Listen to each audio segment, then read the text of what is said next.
Hello everyone. Today I'm going to cover the requirements and the basic tools that will help you create your Photoshop collage.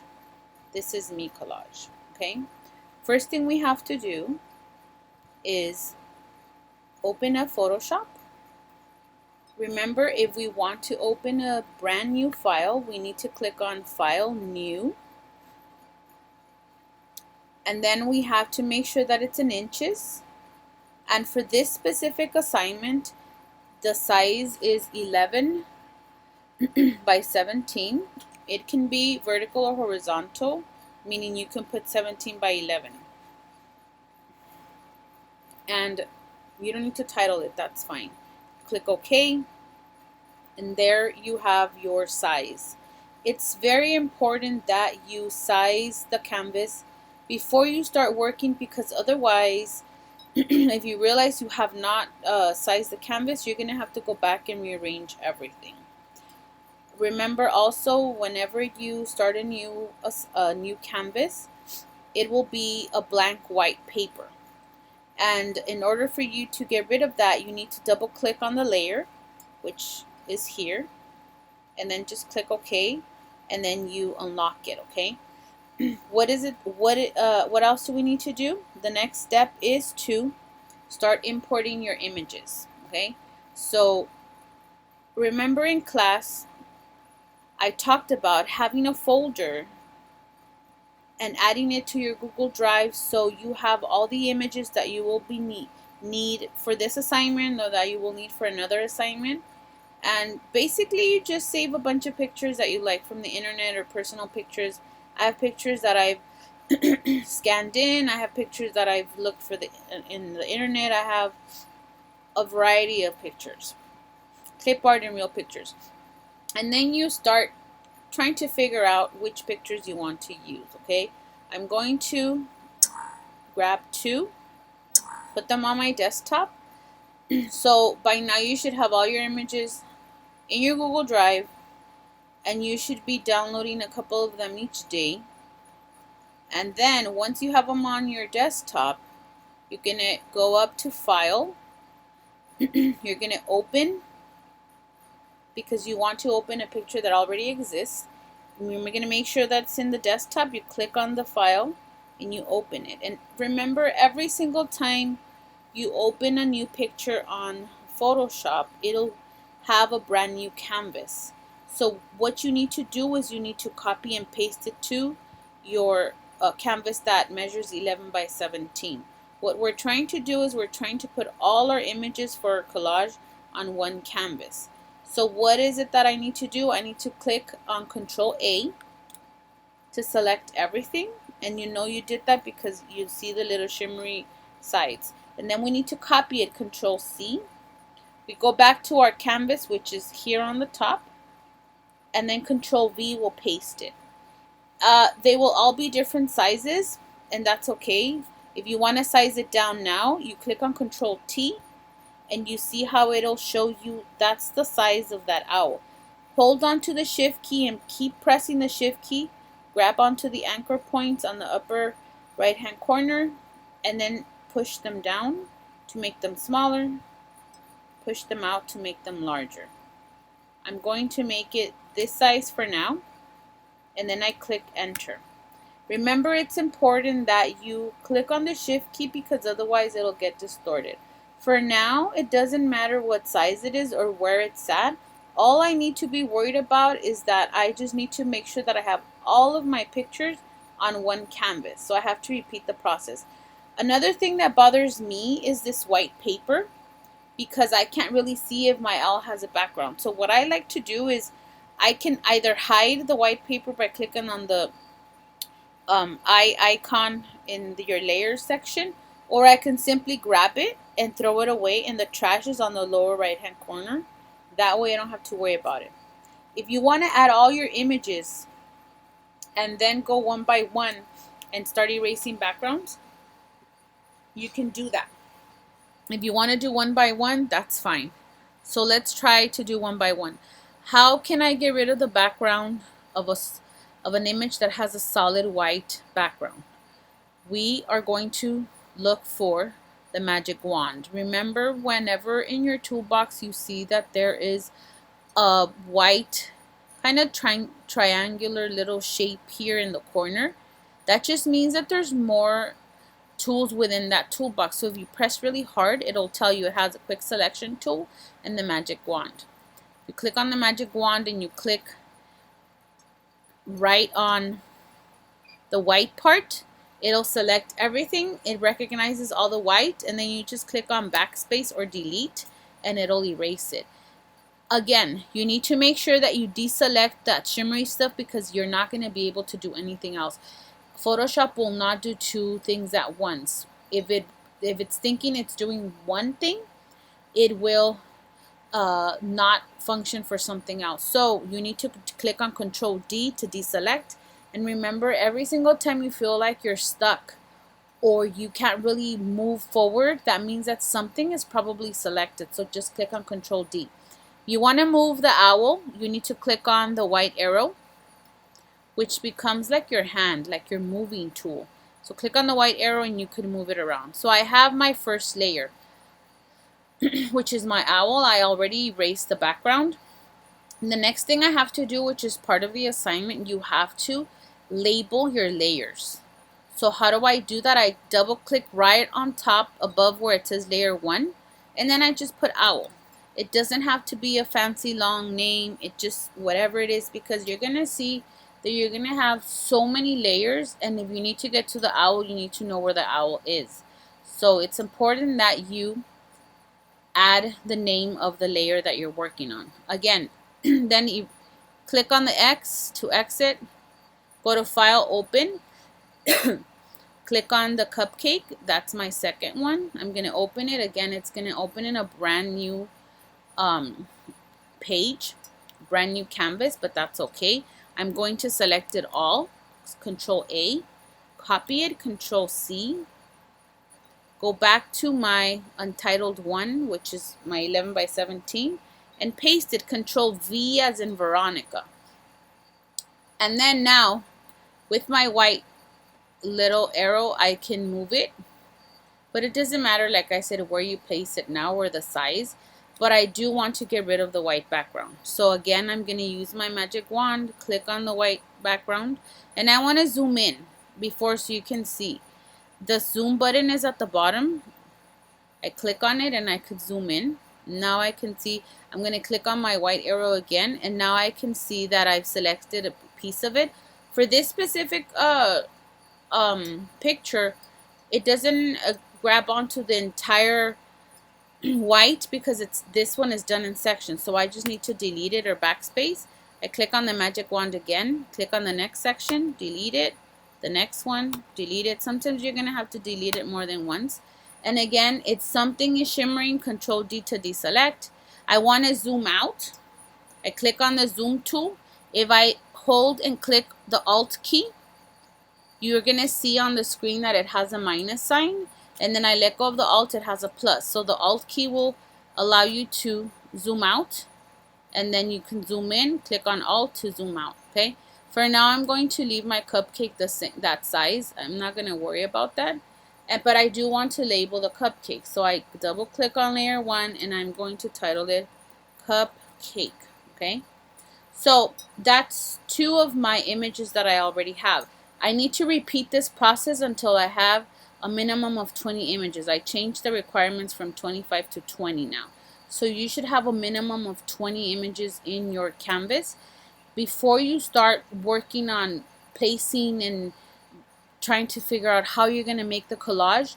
You have to have the 20 images in one canvas, not separate. You're not going to submit 20 pictures to me, 25 JPEG pictures to me. I need to see all of your pictures on one canvas. You can definitely use more than 20. So I'm going to show you the one that I have from years ago. And if you look at my canvas, all of my 20, I think I have 20 layers here. They're all labeled, right? They're all here, and I just wanted to show you how I put this collage together. So Number one requirement is that your assignment needs to be 11 by 17. If you realize along the way that you don't have 11 by 17, it looks a little bit longer, you can go up to the top to image, canvas size, and then just size it 11 by 17, okay? If you're not sure, go and check image, canvas size, 11 by 17, okay?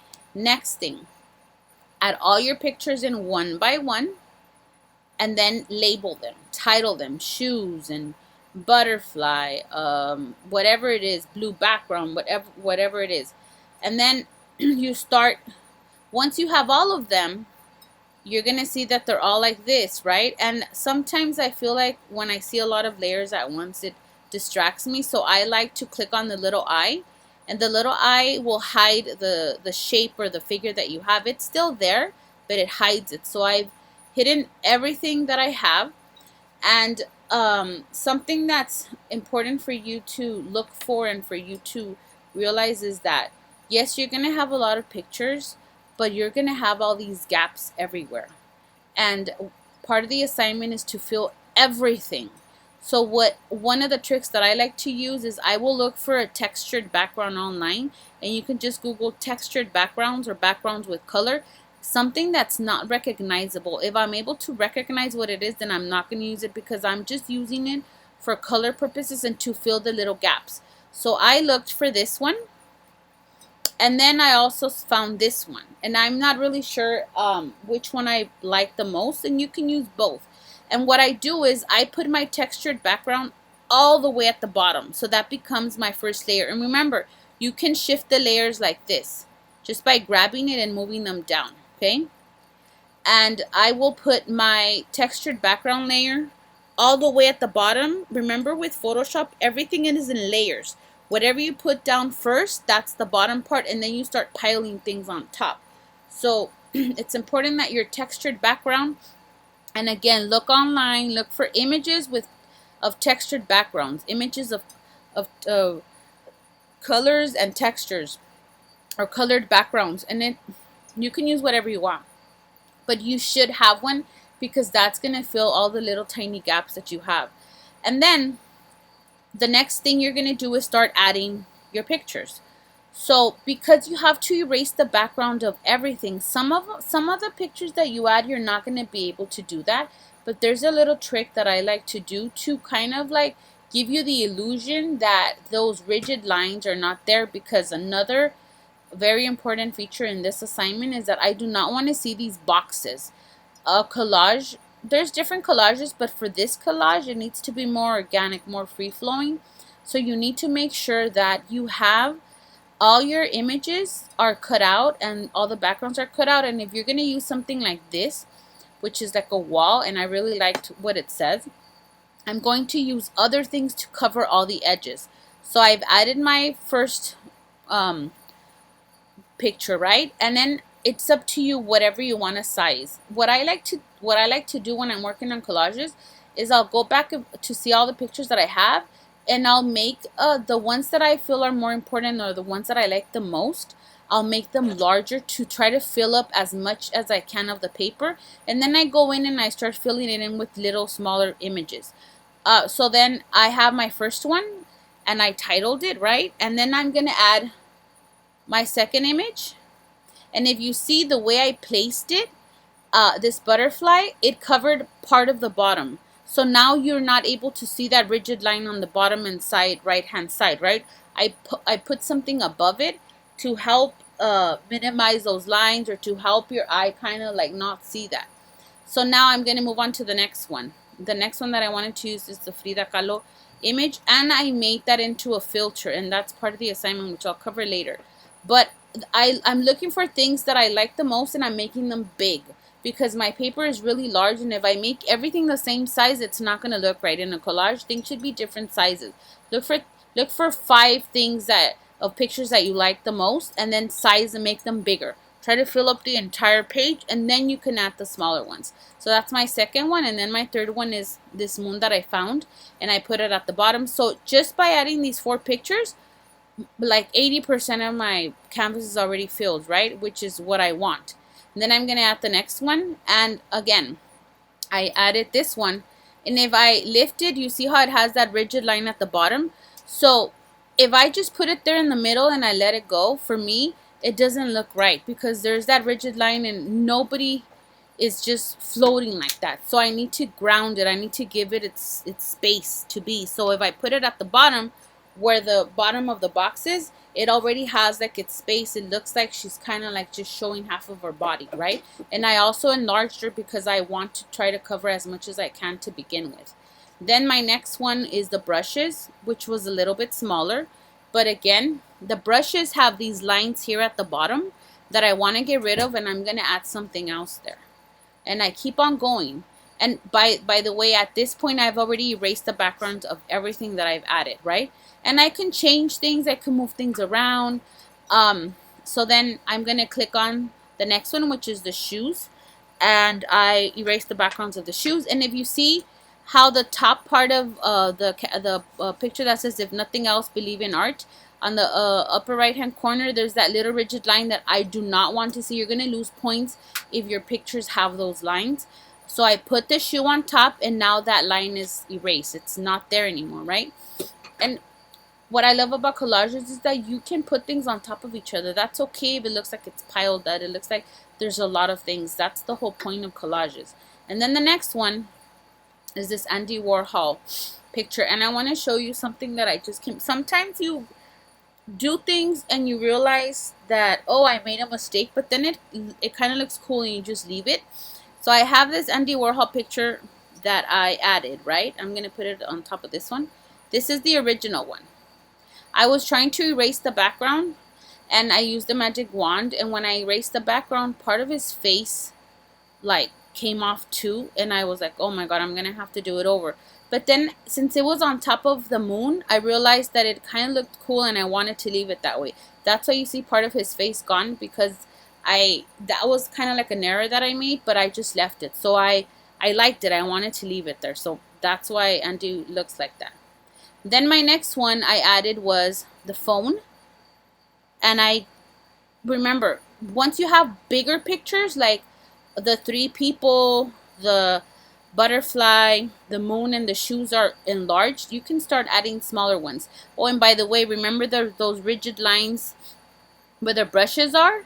If I added the Andy Warhol, those lines got erased. So if you see these strong, rigid, straight lines, put something on top of it so it'll erase. Then I added the pizza part of it. You don't need to show the entire part of a picture. You can show pieces of it. It's okay if it comes out of the paper. There's nothing wrong with that. Okay. Then I added luggage, and the reason why I added the luggage on that specific section was, if you look at the top, it has a line. It has a rigid line, so I'm trying to cover it. So now I added the luggage. Now you see that my initial image that was a box, the one that says, if not nothing else, believe in art, I couldn't erase the background because it's like a wall, so I put stuff on top of it to give you the illusion that there's no more lines there. Okay, so I put the shoes, I put the butterfly, and now I have the luggage. But if I look at the luggage on the left hand side, there's a straight line, so I need to cover that too. And then I added the owl, and I added the owl on top so you don't see those lines. So everything that I'm doing, I'm trying to fill the page, and I'm also trying to see placement. Where are all these things gonna go? How can I place them to make my design look nice and interesting, and also to cover up all the other things that I don't want people to look at?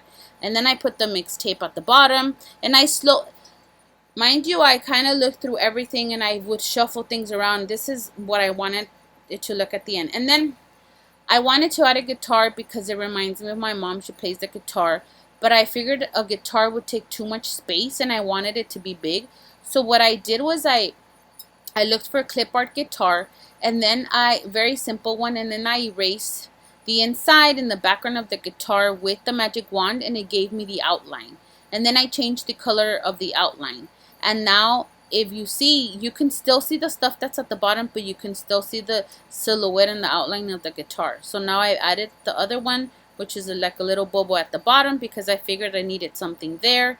And then I just kept on adding little things. Okay, but if you really think about it, the cupcake on the top of the tape. If you really think about it, it's those 6 images that I enlarged to the max that take up all the space. The other things are the little stuff. So whatever is more important to you, make it bigger and place it in a way that it'll fill as much as you can with your canvas, and then start placing the smaller ones.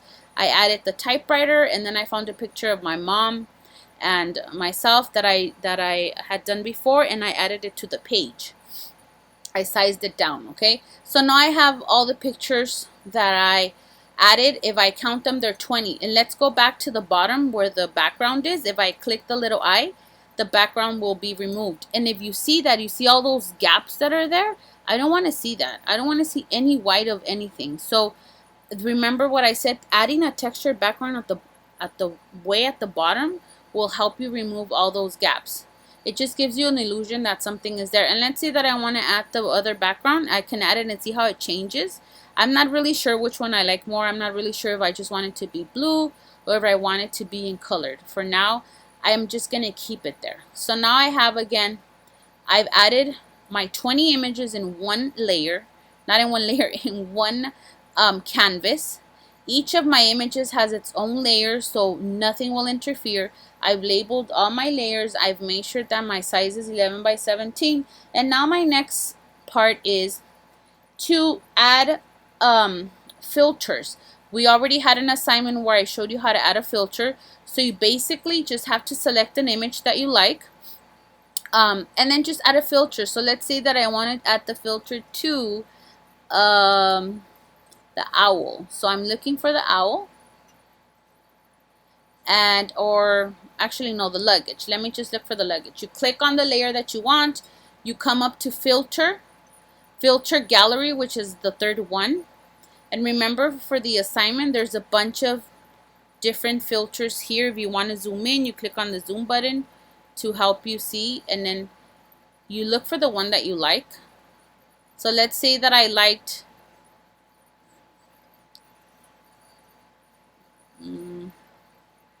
the dry brush. So I just click OK, and that's going to change the filter of the luggage. I need to know which images you use filters on, so then you double click here and then you just put filter dash luggage dash filter, so that way I can tell. If you do not type in filter, I'm going to assume you didn't use a filter, and then you're going to lose points. So you need to add a filter to at least 3 images, whichever filters you want. Try not to make them look so blurry or distorted.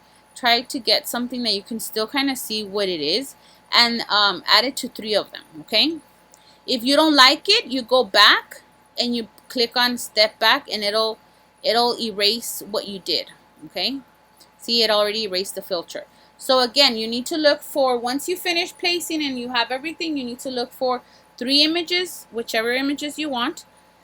You need to add different filters to them. Just let me know which layer you're using the filter by clicking on the layer. Let's say they use the brush, then you put brush dash filters, and when I'm checking, I can check, okay, this person used that filter for that specific layer. Another thing that you have to do is you have to use blending options, the opacity. Remember, we talked about this in class. The opacity will allow you to see the picture behind you, and it's a really cool feature. So I think I already added a couple of opacity. Yes, the cupcake at the bottom. Let me zoom in so you can see it. The cupcake at the bottom is in opacity, and I typed in opacity too because that was the second one that I chose. I clicked on it. How do I add an opacity? In your layers palette, next to where it says normal, there's a little section that says opacity. Click on the arrow going down, and that will give you the full picture. And then as you move back to the left, it'll make it lighter and lighter. I want to be able to see what's there, but I also want to be able to see what's behind it. And some of the pictures, it'll work great, and some of them, you know, it won't. So I just wanted to add some opacity. Even if you use 84 opacity, you already use something. Okay, and I'll be able to check. So let's say that I want it to be 74%. So that's what I'm going to leave it. So that's 1, and I'm going to do it to at least 3 images. Okay, let me see which other image. I'm not sure. Okay, the owl. Where is my owl? My owl is up here. I also use the opacity on this owl. If I click on it, I used opacity 66. This is the full owl, and I just push it back, and it's up to you whichever 3 images you want to use, but that's where the opacity feature is. So you need to add 3 filters to 3 different layers. You need to add opacity to 3 different images, and that's one of the requirements. And then I think the other requirement that I'm asking for is for you to add your name, because it's since it's your collage, I want you to add your name. And for whatever reason, I don't have my name on this one. I thought I did. So let's do it. So in your layers, in your tool palette, you're going to look for a letter that says T. Click on it. Okay. That's the toolbox, the text tool. So it's going to give you a little box. You click right on top of it. Actually, let's do this again. Let's throw this away. Let's go all the way to the top. Make sure you click on the first layer all the way above, because otherwise it's going to get lost. And then I click on the type tool. I click once on the screen, and I can type in my name. I'm not going to use that font. I'm not going to use that color because it does not match my collage. So I'm going to highlight it. You start from the left and you go back, and then up here on the top it'll show you all of the different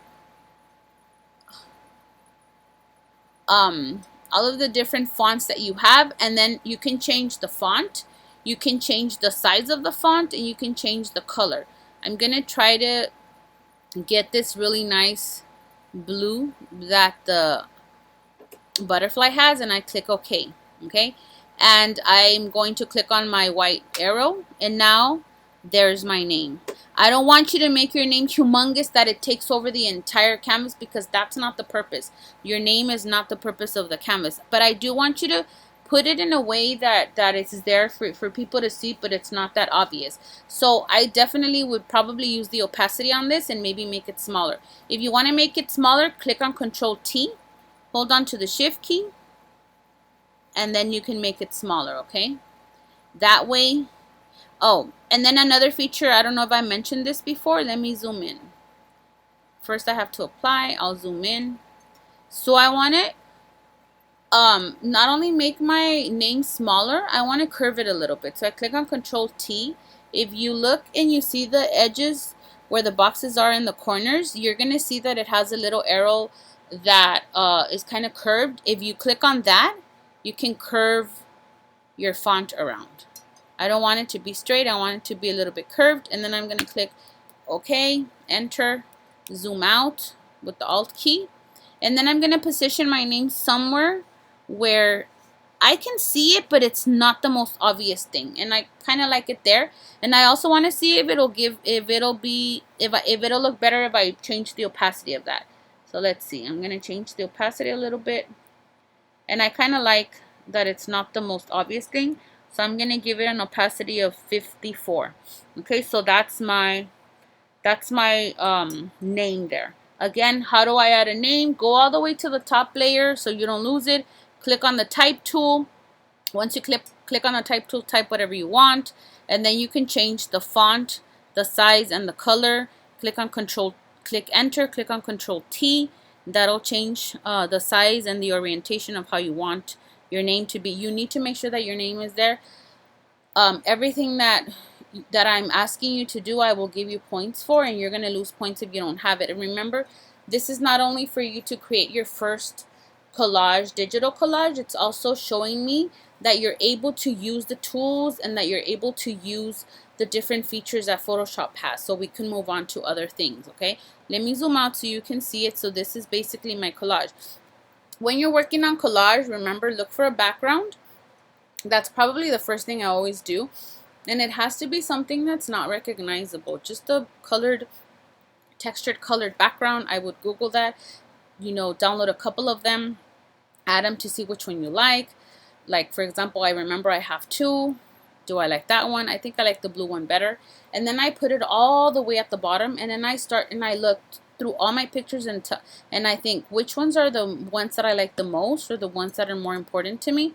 I try to make them really large, and then I place those first, and I try to place them so at least I can cover 80% of my canvas, And then as I move forward, I start thinking, do I see any rigid lines that I could cover? Can I, change the position of it? Can I change, the way it's arranged, the placement in collage? Placement is very important.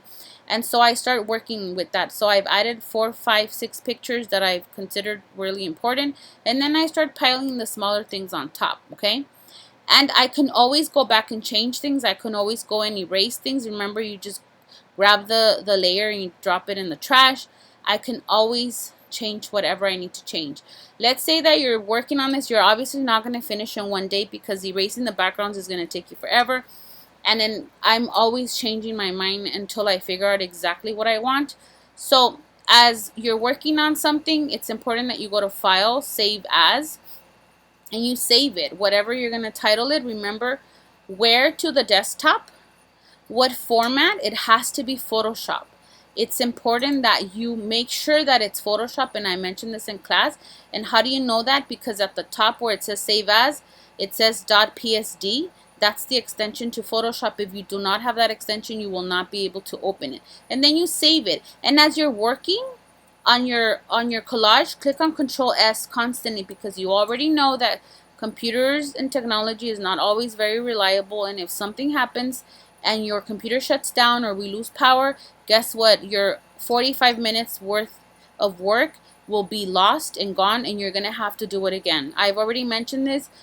You have to make sure that you're responsible and you constantly saving your work. If you've made a big change, Control S, just get used to it. And you should do that for everything. Even if you're typing something in a Word document, you should always be constantly saving your work. Okay. I've added a feature in Schoology, so you can look at not only are the requirements, the usual format that we have. I've also added them here for you to look at them. And I also added them in a list like this. So before you submit your collage, make sure that you have all the following. And I'm going to deduct points for everything that you do not have. It's important that you are able to read and follow instructions. And that's one of the biggest things for this assignment. Did this person read everything, and do they have everything that I'm requiring? The canvas size must be 11 by 17. That's the first thing you should do. Minimum of 20 images, not 25 anymore. I've moved it to 20. Yes, you can add more, but at least 20, and I count them. Each layer is labeled with the appropriate name, so owl, tape, heart, whatever it is you're going to use. You have to add a blending option of opacity, and I already went over that, to 3 or more images. You have to have filters on 3 or more images. You have to have your name on the collage. Type it in. If you happen to find it online as a picture, that's great, but try to blend it in. Don't make it humongous. Don't make it super obvious, because that's not what I'm looking for. All images that you have must show overlapping. If you look at the collage that I have, everything overlaps each other, and that's the whole point of a collage. They're not next to each other, like on top of each other. Consider placement. Images are different in sizes, so I'm going to see that you're able to size things. Did they use different sizes for these images, or did they basically do all the same size for all of them? Think of position and direction. I don't want to see any straight, rigid box lines in any section, in any picture. If I do, you're going to lose points. The background layer is simple. It has a texture. It has a color. It's not going to interfere with the overall design. It's going to feel like a filler, like a gap filler. Absolutely no white must be shown in any of the spaces. Backgrounds of all the images are erased, and you're gonna lose so many points if I don't see that your backgrounds are erased, because I'm gonna see that you're able to use the magic wand, you're able to use the eraser tool, and I'm gonna go over the smudge tool right now. I forgot to go over that you turned it in on time, and that you submitted it. And it's important that you submit 2 different files, Photoshop file and a JPEG file. Photoshop file, because I need to be able to see your layers. If you just turn it in as a picture file, I'm not going to see your layers. You're probably going to get a fail, because I need to be able to see that you worked on it, that you didn't copy it from someone, or you didn't download this picture. I need to be able to see your work. So you need to download it.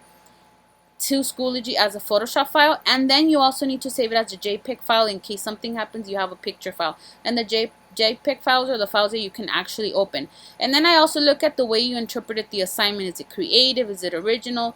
Did they follow composition, design, placement? And then how did they do the work? Or the way they erase the backgrounds? Is it, is it a good quality, or did they just do it in 3 seconds? I can tell when you guys spend time doing your work and it's not something that you did in one day. This collage should take a couple of days because it's worth a lot.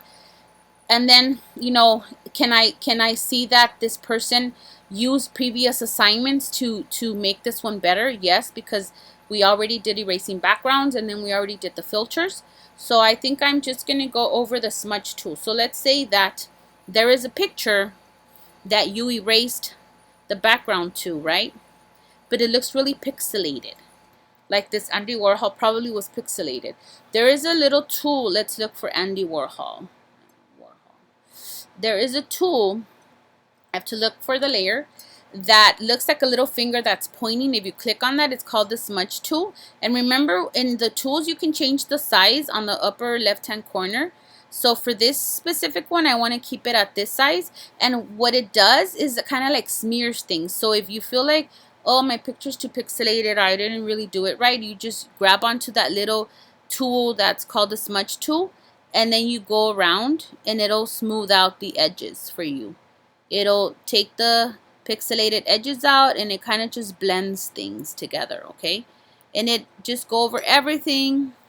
I would zoom in to see what I'm doing, and I kind of just, and if it's too big, I'm gonna make it smaller. And I think it's great because it kind of helps you blend all the pictures together, and it doesn't look right here, like you see how pixelated it is here. I'm smoothing it out, so kind of like helps you smooth things that you want to fix, okay? So that's the smudge tool. I forgot to go over that, okay? So let's zoom out. I hope that this tutorial can help you. And if you need to go back and fix things, or rewind to, if you forgot how to do something, I try to go over everything. And if not, then next week in class, we can still talk about it, okay? So make sure that you take your time to do this assignment. It's worth a lot. And I will see you next time. Bye, guys.